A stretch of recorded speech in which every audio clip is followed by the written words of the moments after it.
What exactly do we need to begin cultivating a mindfulness practice to improve our emotional health? Here are 8 key ideas that we will be sharing with you in more detail as we explore this topic. Plus, we have a really cool exercise for you to try out at the end of this video. Let's go!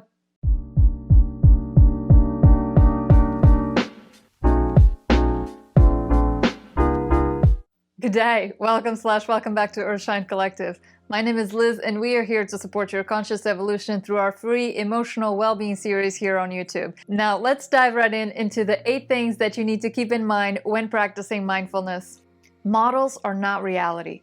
The models we're sharing aim to clarify processes that underlie mindful and mindless behavior. Models point to reality, but they're not the same as reality, in the same way that the word hat is not in reality a hat, but a string of letters.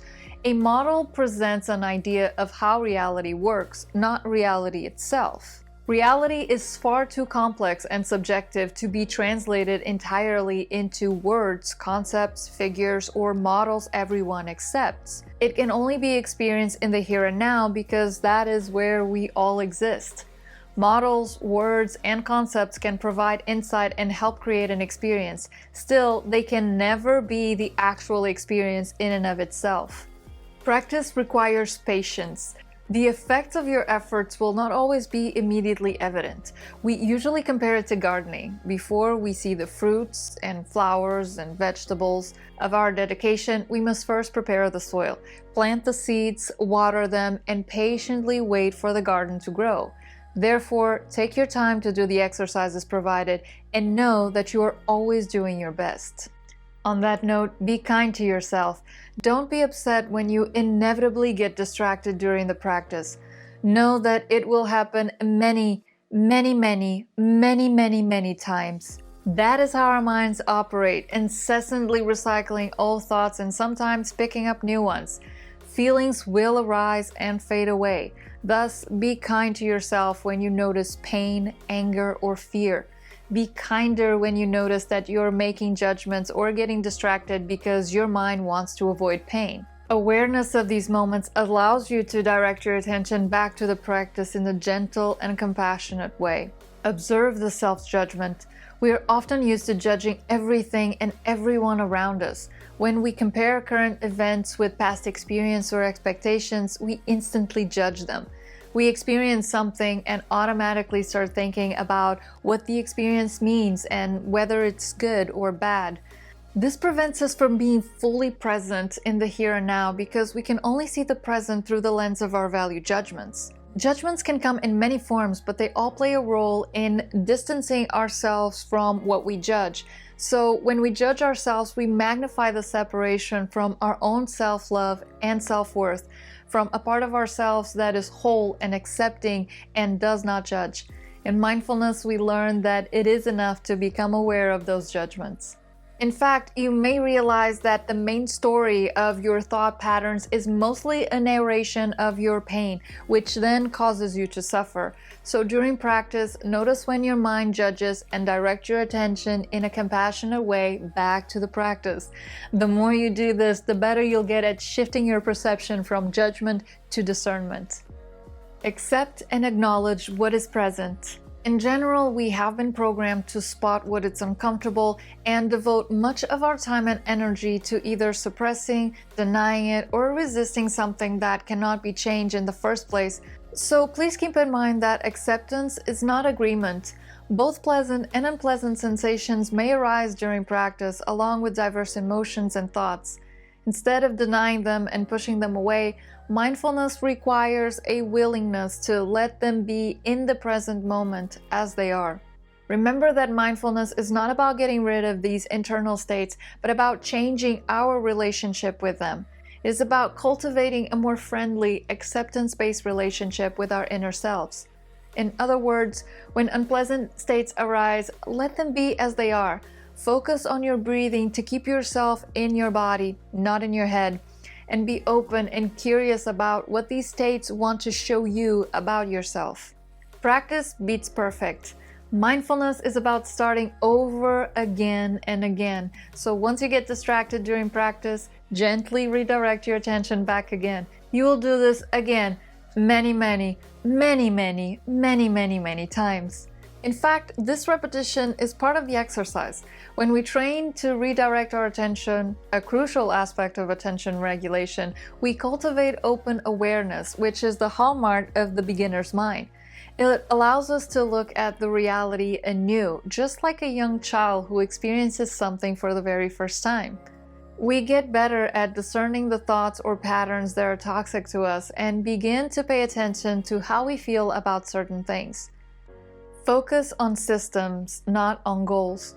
This might surprise you, but these exercises do not aim to achieve a particular goal. Most of us that participate in mindfulness training do so because we wish to achieve the goal of worrying less, or experience less stress, less anxiety, or less pain. The truth is, mindfulness exercises aim to cultivate awareness of the present. Awareness of the present can hardly be called a goal because goals are always related to the future.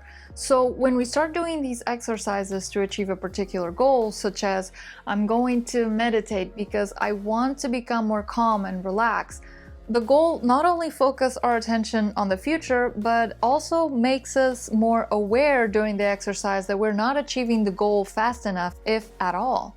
The goal of mindfulness is not to achieve a goal, like becoming relaxed or achieving nirvana, but to be present with whatever arises in the current moment.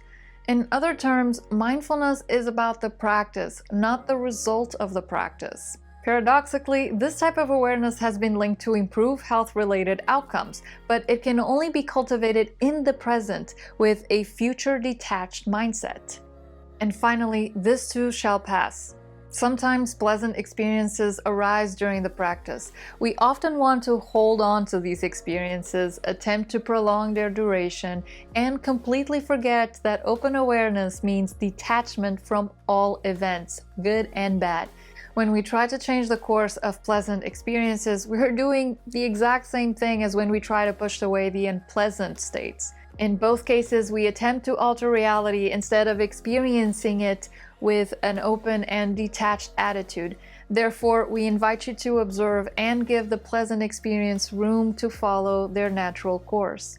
Speaking of pleasant experiences, we want to invite you to start practicing mindfulness by doing the simple exercise. Take a minute and go wash your hands. During that minute, while you're washing your hands, open all your senses to the task at hand. No pun intended. Notice the sound of the water from the faucet and how the water feels when it touches your hands. Notice the temperature of the water against your skin. Is it hot, cold, or warm? What does the soap feels like as it lathers between your fingers and your hands? What does it smell like? Notice the shape, textures, and colors of your hands. Contemplate what you see and feel. If you have thoughts, can you make sense of what they are?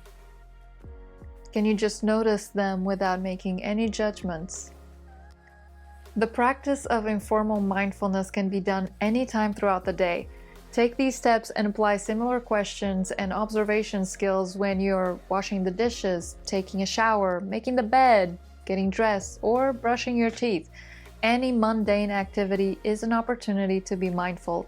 This is a starting point to get you used to pausing and making note of how it feels to you when you focus your attention solely on your current experience, no matter how pleasant or unpleasant it is. The more flexibility we allow for experiences to occur, the more freedom we will experience. It's all about balance, really, yet because we have been so focused on one side of the coin, the edge of the spectrum, or the outside world, we ought to cultivate an understanding and experience of the other side, our inner world, if we desire to remember who we are. This is how we bridge the journey from self-improvement to self-liberation, which is the ultimate goal. We hope you enjoyed these tips and learned something new. If you do, feel free to like, share, and subscribe. And that's it for today. Thank you so much for joining us, and we'll see you in the next video.